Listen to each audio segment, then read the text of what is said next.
नमस्कार, मैं अर्चना गुप्ता आप सभी का न्यूज वन इंडिया में बहुत स्वागत करती हूं। बुलेटिन की शुरुआत कर लेते हैं इस वक्त की बड़ी खबर के साथ। संभल जाने की बात पर बोले नेता प्रतिपक्ष माता प्रसाद। डीजीपी ने 3 दिन बाद जाने को कहा था।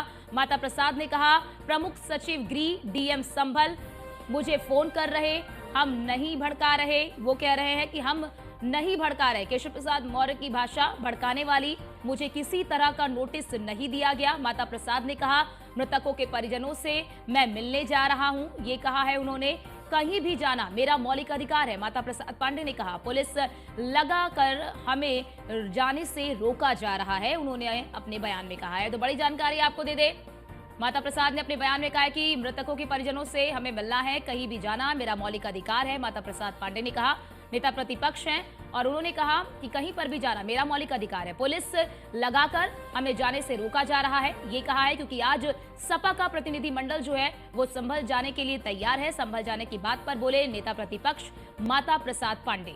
डीजीपी ने 3 दिन बाद जाने को कहा था।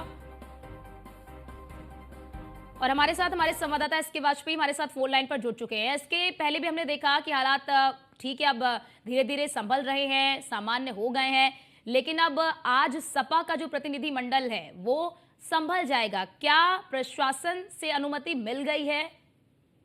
बिल्कुल, प्रशासन ने अभी तक कोई परमिशन नहीं दी है, क्योंकि जिलाधिकारी ने इसको लेकर नेता प्रतिपक्ष माता प्रसाद पांडे से अनुरोध किया है कि वो अभी वहां ना आए, क्योंकि वहां पर बीएनएस की धारा 166 के तहत किसी भी तरीके के जमावड़े या बाहरी व्यक्तियों के आने पर रोक लगी है। हालांकि इस पूरे मामले को लेकर सवाल जरूर उठ रहे हैं, क्योंकि समाजवादी पार्टी को इस बात की जानकारी है कि वहां पर लोगों को रोका गया है, लेकिन बावजूद इसके समाजवादी पार्टी की तरफ से अपने प्रतिनिधिमंडल को भेजने का ऐलान कर दिया गया है। और कहीं न कहीं इसको लेकर समाजवादी पार्टी का 15 सदस्यीय प्रतिनिधिमंडल पूरे तरीके से तैयार है, जिसमें नेता प्रतिपक्ष माता प्रसाद पांडे की अध्यक्षता में ये प्रतिनिधिमंडल वहां जाएगा। अब देखना यह है कि जब पुलिस ने लखनऊ से लेकर संभल तक इंतजाम कर दिया है कि कहीं से भी कोई बाहरी व्यक्ति वहां ना पहुंच सके, तो अब देखना यह है कि समाजवादी पार्टी इस पूरे मामले को लेकर क्या कुछ कहती है। इसके संभल जाने पर कब तक रोक है? क्योंकि देखिए, अब तो सुप्रीम कोर्ट ने भी कल फैसला सुना ही दिया है, अब हाई कोर्ट इस पूरे मामले पर फैसला करेगी। लेकिन अब क्योंकि हालात वहां पर सामान्य है, तो ऐसे में स्थितियों को देखते हुए बीते दिनों हमने देखा था जब सपा का प्रतिनिधिमंडल जा रहा था, उनको रोका गया, तो माता प्रसाद पांडे ने कहा कि हमने प्रशासन का सहयोग किया। फिर अब क्या दिक्कत आ रही है?